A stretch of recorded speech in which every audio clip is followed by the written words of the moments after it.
Hello. This chapter's called The Dead Robots.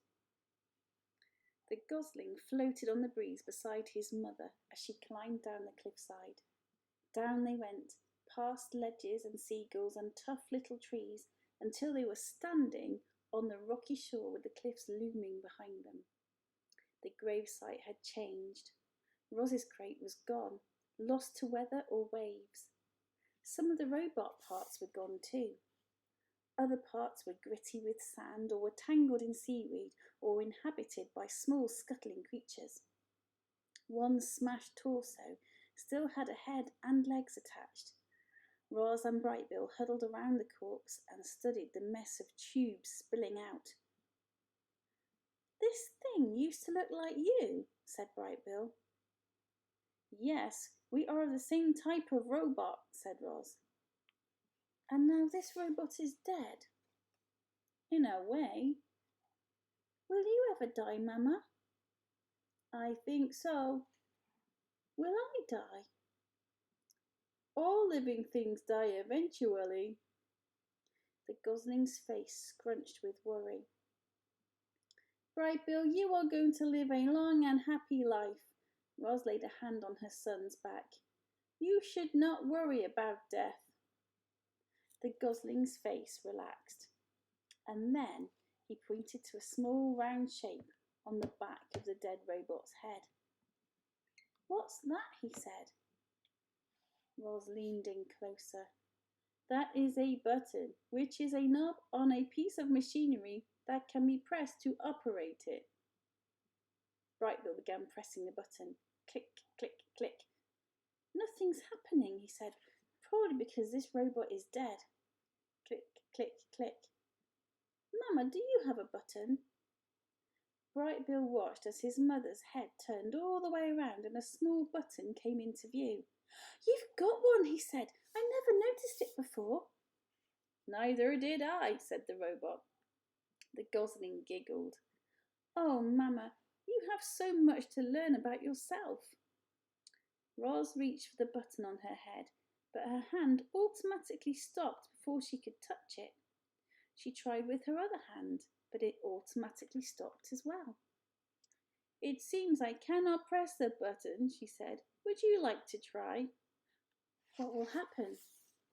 "I think that I will shut down, but I think you could simply press the button again to restart me." "You think?" squawked Brightbill.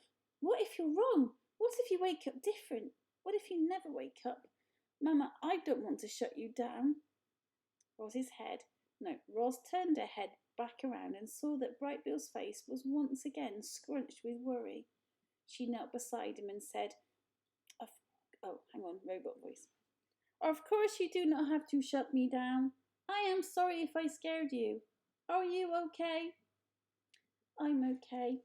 Brightbill sniffled and wiped his eyes, and then he heard splashing. Otters were playing in the ocean. He'd never seen otters before. He stared as they swam and dove and sloshed around with one another. They seemed to be having a ridiculous amount of fun, and suddenly the gosling was smiling again.